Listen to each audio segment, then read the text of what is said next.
Wow, look! I'm a computer.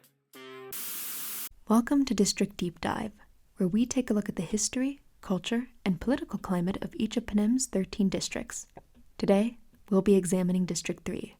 the head of all Panem's technology production. Despite producing such an essential capital export, the citizens of District 3 appear to live in relatively poor conditions. District 3 boasts a population of 195,000 that mans 12 factories scattered throughout the land, and yet over 62,000 claimed tesserae, suggesting that roughly a third of the population lacks the means to adequately sustain themselves, which naturally prompts the question, how does a district that produces a product required to maintain every luxury the capital elite enjoy and have grown accustomed to live in poverty?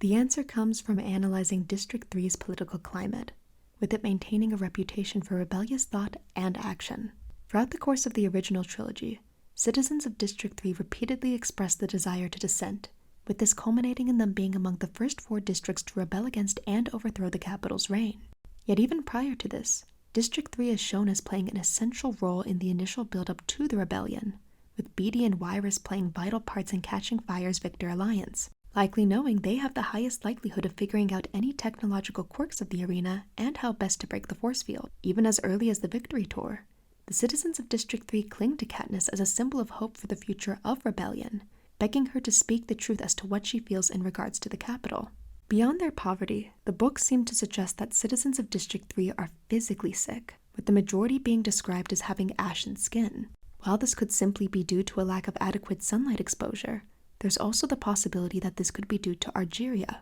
a condition that stains the skin a bluish-gray color due to excessive exposure to silver, with the condition being more likely to develop in people that work in factories that manufacture silver products. And given that silver has the highest electrical conductivity of any metal and is commonly used in electrical products as a result, District 3 citizens that have manned these factories from childhood on would have a higher likelihood of developing it.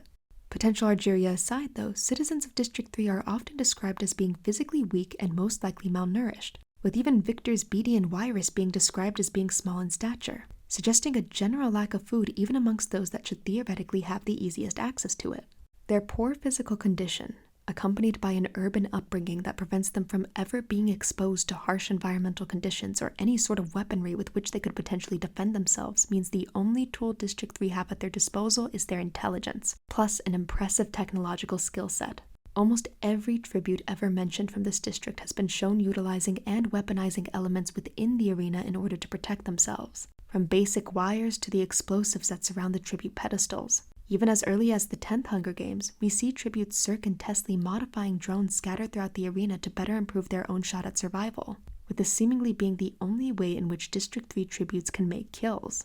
So given the fact that it's such an asset to their survival, we can infer that citizens of District 3 take tremendous pride in their intellect, with them relying heavily on their ability to analyze and improvise both in and out of the arena. Like the majority of Panem, children from District 3 start work early, with them typically having an intricate understanding of electronics and wiring. Victor Beatty even references the fact that District 3 tributes have the knowledge on how to create voice deepfakes and learn this technique relatively early on. And speaking of victors, the victors that we do see from 3 are still primarily valued by the capital for their pre-existing knowledge, with both Beatty and Wirus being in the middle of producing specialized products for capital citizenry. A musical chip small enough to be concealed in a flake of glitter, and a high-tech stitching device capable of automatically sensing the density of fabric and selecting the appropriate type of thread, respectively. And to me, this marks a particularly interesting shift, because instead of being tasked with creating products essential to preserving the capital citizenry's lifestyle, Beatty and Wirus appear to be simply making products for purely entertainment purposes. However, if you take a look at the characters and the fact that both play such prominent roles in ensuring the success of the Alliance, you see that Beatty specifically is most likely attempting to create tools that could potentially assist in a future rebellion, a tool capable of carrying hours of audio that can barely be detected by human eyes. Wirus, on the other hand, is creating a resource that could potentially eliminate a significant chunk of District 8, the Weaving District's mandated labor, significantly improving the citizens' quality of life and ensuring its children have the chance to receive a quality education, as District 8's production quotas are rigid to the point that children work a minimum of 6 hours after an 8-hour school day, making for a 14-hour minimum workday total.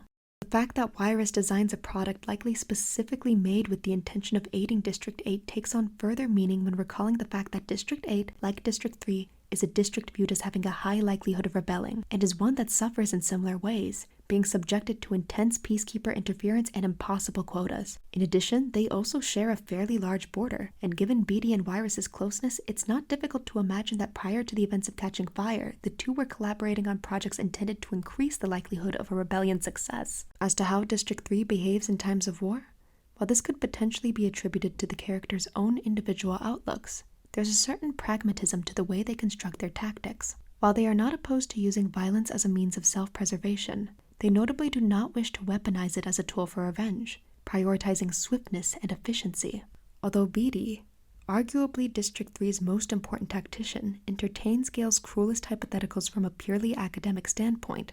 ultimately, he displays a desire to end the cycle of needless bloodshed, an attitude I'd like to believe reflects the heart of what the revolutionaries of District 3 aspire to achieve.